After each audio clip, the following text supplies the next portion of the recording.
जय हिंद। हम देखते हैं मूल अधिकार। मूल अधिकार में हमने आर्टिकल 20 तक पढ़ लिया था। अब हम पढ़ेंगे आर्टिकल 21 में। आर्टिकल 21 में क्या है? आर्टिकल 21 में प्राण एवं दैहिक स्वतंत्रता। प्राण का मतलब जान से मतलब और दैहिक मतलब शरीर से।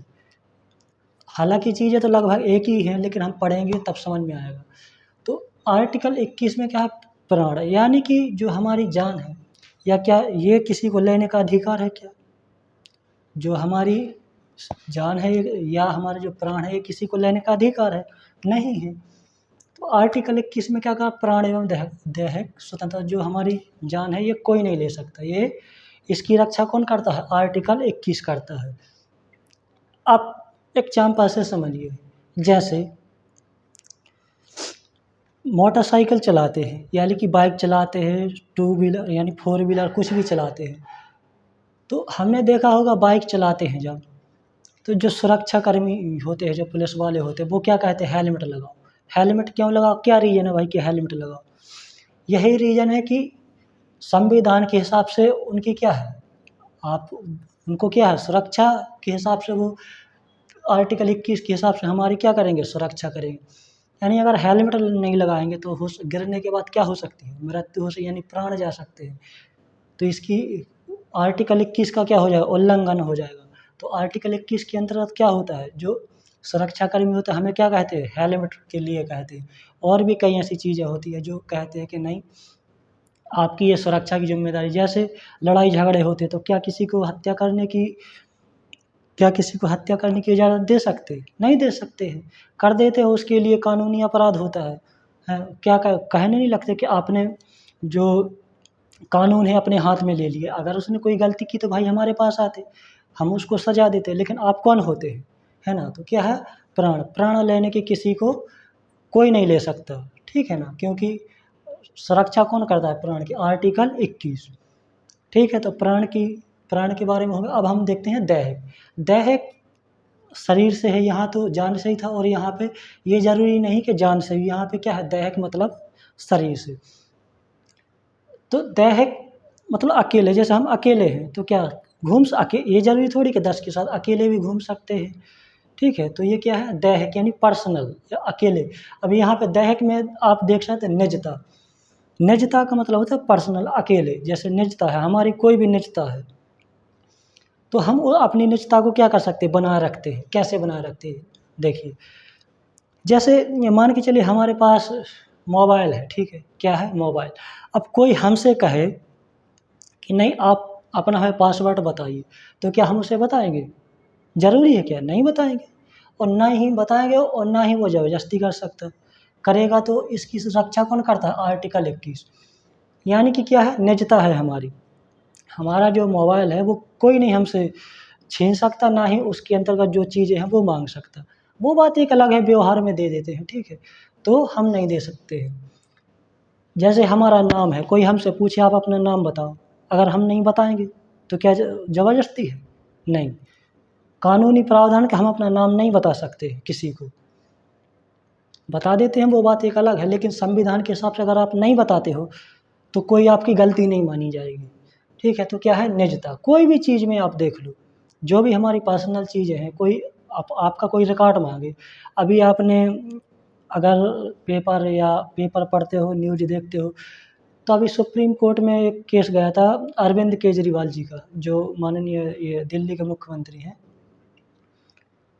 जो ईडी है, ईडी ने उनकी सारी चीज़ें खंगाली और फिर कहा कि आप अपना पासवर्ड बताइए फ़ोन का, तो उन्होंने मना कर दिया, नहीं दिया।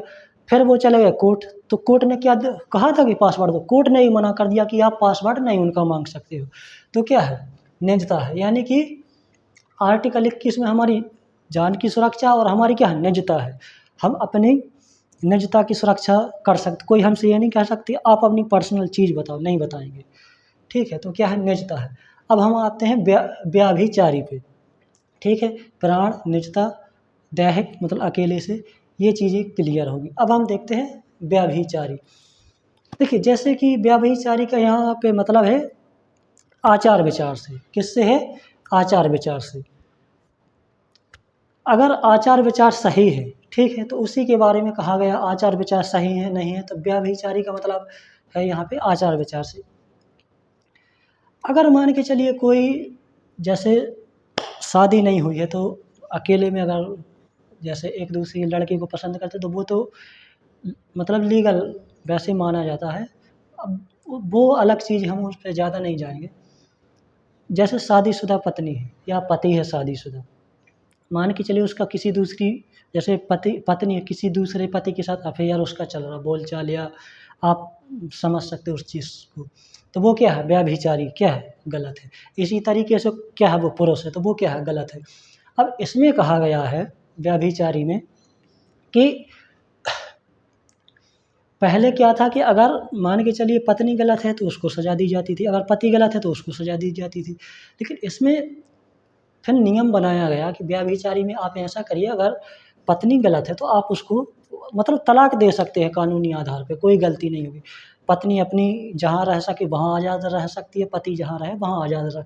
और पति के लिए वो पत्नी ज़बरदस्ती नहीं कह सकती कि नहीं हमें वो भत्ता चाहिए, हमें महीने पे पैसे चाहिए, नहीं। क्यों? क्योंकि उसका क्या था? व्यभिचारी था। इसी तरीके से पति भी है, अगर पति का भी व्यभिचारी है तो वही जो पत्नी के साथ है वही पति के साथ है। यानी अगर दोनों के आचार विचार सही है तो मिल के रहो, कोई नहीं। अगर गलत हैं तो इस पे क्या है? व्यभिचारी पे आप अलग रह सकते हो और कोई कानूनी उतनी कार्रवाई नहीं होगी। यानी कहने का मतलब कि दोनों लोग आपस में बनो, अपने अलग-अलग रह सकते हो और इससे एक-दूसरे के ऊपर दबाव नहीं बना सकते हो, ठीक है? क्या है? व्यभिचारी, ये चीज़ समझ ली हमने। तो ऐसा कुछ है नहीं इसमें, प्राण, दैहिक, निजता और व्यभिचारी यानी आचार विचार से है। अब आप मार-पीट भी नहीं कर सकते। अब देखिए जो देख रहा है ऐसा नहीं कि भाई ज़बरदस्ती करो, मार-पीट क्योंकि कानून ने खुद कहा है, अगर ऐसी बात है तो आप अपना तलाक ले लो, अलग हो जाओ। अब जिसकी भी गलती है, अब एक-दूसरे ज़बरदस्ती नहीं कर सकते कि नहीं हमें ऐसा नहीं। अगर सिद्ध पाए जाते हैं, गलत पाए जाते हैं तो फिर कानून अपना काम करेगा और जो नियम है उसके हिसाब से अपने अलग-अलग हो जाओ, और कोई इसमें वैसे नहीं है। तो आर्टिकल 21 में, ठीक है। अब आर्टिकल 21 का यानी आर्टिकल 21 ए कह सकते, एक कह सकते। आर्टिकल 21 का हमें क्या, 6 से लेके 14 वर्ष की निःशुल्क शिक्षा, यानी जो 6 से लेके 14 वर्ष के बच्चे हैं उनको कैसी शिक्षा? निःशुल्क शिक्षा दी जाएगी। कब से दी जाएगी? ये लागू कब से हुआ है? 2010 से। देखिए संशोधन कब हुआ था इसमें? 86वां संविधान संशोधन हुआ था 2002 में। कब हुआ था? 2002 में, ठीक है। तो निःशुल्क शिक्षा दे सकते हैं। ये नहीं मतलब पढ़ने का अधिकार है। ऐसा नहीं कि अगर पैसे नहीं हैं तो पढ़ नहीं सकता। सरकारी स्कूल हैं और भी देखिए, अगर प्राइवेट स्कूल है तो उनमें भी अगर आप गरीब हो तो प्रूफ़ दे के आपको भी उसमें फ़ीस वगैरह की माफ़ी मिल जाती। तो शिक्षा कैसी है? अनिवार्य है, निःशुल्क शिक्षा है, ठीक है। अब हम देखते हैं आर्टिकल 21 हो गया, अब हम देखते हैं आर्टिकल 22। देखिए, ये बहुत महत्वपूर्ण है। गिरफ्तारी से संरक्षण, संरक्षण की हमने चर्चा पहले कर दी थी, फिर भी हम यहाँ पे बता गिरफ्तारी से संरक्षण। देखिए कई बार क्या होता है, जो एक एक शब्द होता है ना उसको जब अलग-अलग जगह पे अलग-अलग उसका अर्थ निकल जाता है। तो तो यहाँ पे संरक्षण का मतलब क्या है हम देखते हैं अभी, ठीक है। गिरफ्तारी से संरक्षण यानी यहाँ पे सुरक्षा की बात की गई है। अब मान के चलिए हमने कोई गलती नहीं की और हमें कोई ज़बरदस्ती पकड़े, तो क्या पकड़ने दे, उसके लिए क्या है? संरक्षण है। तो गिरफ्तारी से क्या है? संरक्षण। अब हम यहाँ पे देखते हैं गिरफ्तारी। गिरफ्तारी कितने प्रकार की? दो एक होती है दंडात्मक और दूसरी निषेधात्मक।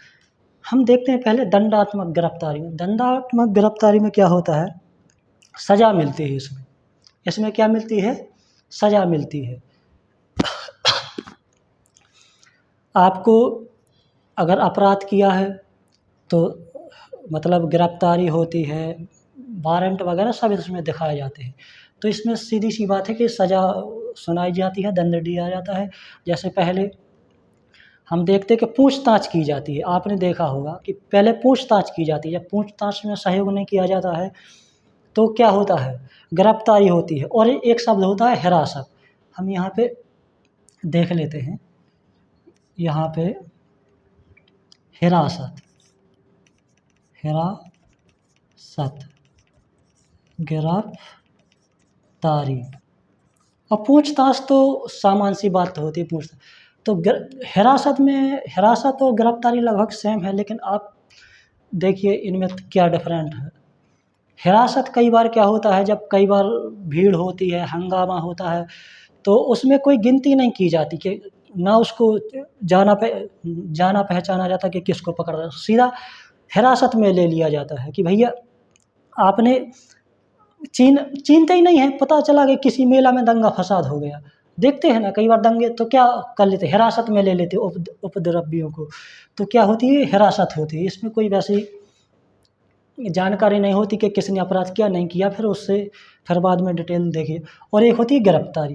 गिरफ्तारी का पहले से प्लान होता है, किसने अपराध किया, किस जगह पे है, किस गांव का है, पूरी गिरफ्तारी का क्या होता है, एक एक रिकॉर्ड होता है। पुलिस जाती, जब पूछताछ में सहयोग नहीं करते तो पुलिस क्या करती है, गिरफ्तार करती है।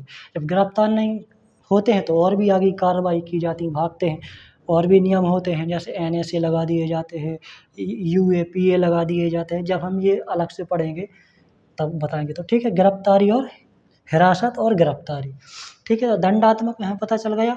और इसमें ये एक चीज़ है कि जो अपराधी होता है वो वकील रख सकता है। क्या कर सकता है, अपराधी वकील रख सकता है अपनी सुरक्षा के लिए, मतलब अपना केस लड़ने के लिए कि भैया हम अपनी सुरक्षा के लिए ये वकील हमारा है, ठीक है। और जब उसको गिरफ्तार किया जाता है, गिरफ्तार करने के 24 घंटे के अंदर, यानी 24 घंटे के अंदर उसको न्यायालय में पेश करना होता है। यहाँ पे पुलिस सज़ा नहीं देगी, पुलिस का काम है पकड़ना और ले जाके 24 घंटे के अंदर जो भी न्यायालय है वहाँ पे ले जाना। कब, 24 घंटे में। लेकिन एक चीज़ ध्यान रखना, जो समय हम ले जाते हैं, ठीक है, जिस समय हम ले जाते हैं और लाते हैं, तो वो समय काउंट नहीं होता है। और छुट्टी का दिन देखिए, छुट्टी ले जाना, ठीक है, छुट्टी और ले जाना इनका क्या होता है, जो है समय वो काउंट नहीं होता। जैसे छुट्टी मान के चलिए, जैसे शनिवार का दिन है, क्या है, शनिवार का दिन है, ठीक है। अब शनिवार के कोर्ट सोमवार को खुला है, अब शनिवार को गिरफ्तार कर लिया क्योंकि उसने अपराध कर लिया, तब वैसे तो उसके 24 घंटे तो भाई संडे को ही हो जाएंगे। तो क्या उसको न्यायालय नहीं ले जाएंगे, बताइए। अगर शनिवार को गिरफ्तार कर लिया और संडे को छुट्टी रहती है न्यायालय की या सरकारी छुट्टियां रहती हैं, तो इस हिसाब से तो उसकी संडे को मतलब 24 घंटे, शनिवार को गिरफ्तार किया और रविवार को उसके जो है 24 घंटे हो जाए, तो क्या ले नहीं ले, तो जो छुट्टी का समय वो काउंट नहीं किया जाएगा। यानी कि छुट्टी का समय क्या होगा, काउंट, जो थाने में बैठा है उसका जो छुट्टी उट्टी होंगी उनकी क्या नहीं, और ले जाने का, मान के चलिए रास्ते में 2 घंटे 3 घंटे लग गए, तो उसका क्या होगा, समय काउंट नहीं किया जाएगा। तो 24 घंटे उनके वो काउंट किए जाएंगे जो छुट्टी नहीं है। और मान के चलिए अब जैसे सोमवार को गिरफ्तार किया, मान के चलिए 10 बजे दिन में सोमवार को गिरफ्तार किया, ठीक है। अब थाने लाए 11 बजे थाने लाए, तो उस 11 बजे के बाद वो काउंट करेंगे। अब ले जाएंगे कितने, 4 बजे ले जाए, 3 बजे ले जाए, तो वो सब, अब मान के चलिए जैसे 10 बजे उन्होंने पकड़ लिया, ठीक है। अब वो अपने थाने से निकल रहे हैं, मान के चलिए 3 बजे, 5 घंटा हुए, ठीक है, 24 घंटे के अंदर करना है, 5 घंटे हुए। अब जाने पहुंच पा रहे हैं, एक एग्जाम्पल के लिए पहुंच पा रहे हैं वो, मान के चलिए 5 बजे, मतलब 5 घंटे लगे हैं, ठीक है, और 3 बजे निकले और 2 इतने बजे पहुंचे, तो ये जो 2 घंटे का टाइम है ना, ये काउंट नहीं किया जाएगा, ये काउंट नहीं किया। इसीलिए तो सिस्टम बनाया, नहीं तो 24 घंटे तो रास्ते ही में हो जाएंगे ऐसे, क्योंकि एक से एक बड़े अपराधी हैं भाई, वो तो ऐसी चाल खेलेंगे कि 24 घंटे का पता ही नहीं चलेगा। तो देखा कितना बेहतरीन तरीके से बनाया गया है। तो क्या है, दंडात्मक, ठीक है। तो हमने दंडात्मक को विस्तार से समझ लिया है। इसमें दंड मिलता है, सजाएं होती हैं, ठीक है, कस्टडी होती है, एक पुलिस रिमांड होती है। पुलिस रिमांड जब जेल चले जाते हैं अपराधी, और जेल के बाद क्या होता है, जब पूरी चीज़ें तो हो नहीं पाती हैं क्योंकि आए और 24 घंटे के ले गए। अब जब पूरी चीज़ें नहीं हो पाती हैं खबर, तो फिर न्यायालय जाती है, पुलिस को कहती है कि जो भी माननीय न्यायालय कहती है कि हमारी मतलब वो पूछताछ में अभी कमी रह गई है, हमें अभी और भी हमें चीज़ें ढूँढनी, इसलिए हमें वो अपराधी चाहिए। तो उसको क्या कहते हैं, रिमांड, यानी कि क्या ले रही है पुलिस, वापस रिमांड, यानी अब कहाँ हो जाए, पुलिस रिमांड में हो जाएंगे, ठीक है। पुलिस रिमांड में आ जाते हैं। पुलिस कस्टडी, कस्टडी का मतलब पुलिस के पास रखे, जैसे शनिवार से लेके छुट्टी का दिन तक वो क्या हो जाएगा, पुलिस की कस्टडी में हो जाएगा, ठीक है। और एक होता है जेल में, जेल कस्टडी में। तो जेल में तो जेलर अलग होते हैं, जेल का काम अलग होता है, जेल में रहना होता है, वहाँ पुलिस का कोई पुलिस का काम होता है न्यायालय, न्यायालय से फिर जेल भेजते हैं, जेल फिर जेल प्रशासन अलग होता है। यानी जिस तरीके से पुलिस होती है उसी तरीके से एक जेल का प्रशासन, जेलर होते हैं, वो अलग होते हैं। तो ठीक है, हमने देख लिया, इतनी चीज़ें थी, ठीक है। अब हम देखते हैं निषेधात्मक। यहाँ पे हो गया क्या, दंडात्मक, अब है निषेधा। यहाँ पे वकील रखने की आ जाती थी, और यानी कि जो सामान्य चीज़ें हम देखते हैं इसमें भी आती हैं आर्टिकल 22 के अंतर्गत, ठीक है। और रिमांड में ही गाड़ी पलटती है, क्योंकि कई बार इतना जघन्य अपराध कर देते हैं लोग कि बहुत बड़ी दिक्कत, और करना भी ज़रूरी होता है। अब देखते हैं हम निषेधात्मक। निषेधात्मक, निवारक, निरोध, ठीक है। निषेधात्मक का मतलब होता है, इसमें तो पूरी चीज़ें हुई, इसमें क्या होता है कि जो पुलिस होती है, शंका बन जाती है कि कोई बड़ा अपराध हो जाएगा। क्या बन जाती है इसमें, शंका बन जाती है कि कोई बड़ा अपराध हो जाएगा। कैसे बड़ा, जैसे दंगा होता है ना, कई बार क्या करते हैं जो नेता होते हैं वो ऐसे भाषण या ऐसी बात कर देते हैं कि दंगे होने की संभावना। तो इसमें क्या होता है, पुलिस कोई रिमांड नहीं, कोई कुछ नहीं होता है, सीधे क्या करती है, नज़रबंद कर देती है। उन्हीं के घर में कर सकती है, कहीं बाहर कर सकती है, तो क्या कर देती है, नज़रबंद कर, यानी इसे क्या, निवारक निरोध अधिनियम, निवारक निरोध कहते हैं, निषेधात्मक। जैसे अभी कुछ वर्ष देखा था आपने महबूबा मुफ्ती को, जब 370 वगैरह की चर्चा चल रही थी, तो ये था कि हो सकता था कि जम्मू कश्मीर में बड़े दंगे फसाद हुए, तो क्या इंटरनेट भी वहाँ पे बंद कर दिया था। इसमें क्या होता है निवारक निरोध में, कि जो ये ज़्यादातर बड़े ही लोगों के ऊपर, नेताओं के ऊपर, क्योंकि उनको संभावना होती कि कोई ऐसा ना हो दंगा फसाद करवा दे, तो क्या होता है उनके जो मोबाइल होते हैं वो ले लिए जाते हैं, यानी कि उनको एक हिसाब से कमरे के अंदर बंद कर दिया जाता है कि आप यहीं पे रहो, यहीं पे खाओ। उनको कोई टॉर्चर या कोई वैसी बात नहीं होती, उनको सिर्फ समाज से काट दिया जाता है, क्योंकि अगर आप समाज में रहोगे तो आपके द्वारा जो है आप बड़ी दिक्कत खड़ी कर सकते हो, इसलिए उनको क्या, नज़रबंद कर दिया जाता है। अब नज़रबंद 3 महीने के लिए भी कर सकते हैं, जब 3 महीने अब पूरा हो जाता है और फिर भी संभावना होती है पुलिस को कि ये नहीं भैया मानेगा, तो फिर क्या होता है, जो राज्य के गृह मंत्री होते हैं, जो गृह मंत्री से इजाज़त ली जाती है लिखित में, फिर 3 महीने के और बढ़ा दिया जाता है, 6 महीने हो जाता है। और अगर इतने भी नहीं मानते तो फिर कोर्ट जाते हैं, वहाँ से फिर 6 महीने की, तो इस तरीके से सालों जो होता है नज़रबंद करके रखते हैं, क्योंकि कोई छोटा-मोटा मामला तो हो सकता है, बड़े राज्य लेवल पे दंगा फसाद हो जाए तो क्या कर दिया, नज़रबंद कर दिया जाता है।